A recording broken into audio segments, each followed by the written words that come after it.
Assalamualaikum warahmatullahi wabarakatuh.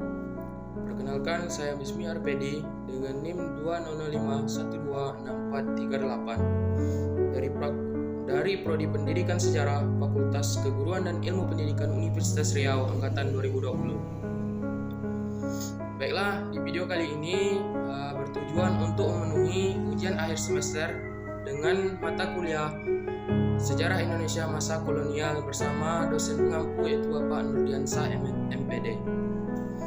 Baiklah, di dalam video ini saya mengambil materi dengan judul Partai Komunis Indonesia. Baiklah, langsung saja ke materinya. Baik, di sini latar belakang Partai Komunis Indonesia yaitu Partai Komunis Indonesia adalah partai politik di Indonesia yang berideologi dan berpaham komunis. Partai ini didirikan dengan harapan Indonesia bisa mengikuti revolusi Oktober yang terjadi di Rusia. PKI didirikan oleh Heinz Stefflid yang mengajak tokoh SI Syarikat Islam seperti Semaun dan Darsono agar berubah haluan menjadi komunis. Pada tanggal 23 Mei 1923, ISDV berubah menjadi Partai Komunis Hindia dan selanjutnya pada Desember diubah menjadi Partai Komunis Indonesia. Adapun susunannya yaitu sebagai ketua yaitu Semaun, wakil ketua yaitu Darsono, dan sekretaris yaitu Bersma, dan bendahara yaitu Dekker. Dalam sejarahnya, PKI pernah berusaha melawan pemberontakan tentara kolonial Belanda pada 1926.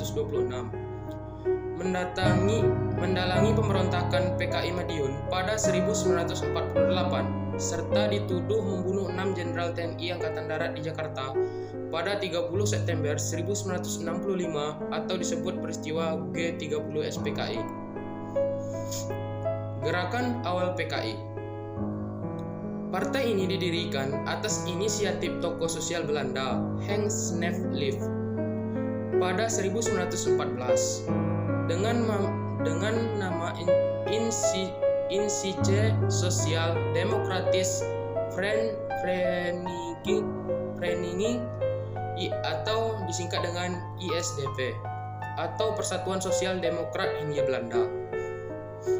Keanggotaan ISDP awalnya berjumlah 85 orang dari dua partai sosialis Belanda yaitu SDAV Partai Buruh Sosial Demokratis dan SDP Partai Sosial Demokratis yang aktif di Hindia Belanda.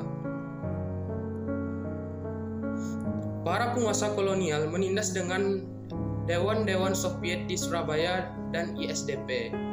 Para pemimpin ISDP dikirim kembali ke Belanda, termasuk Stefflid.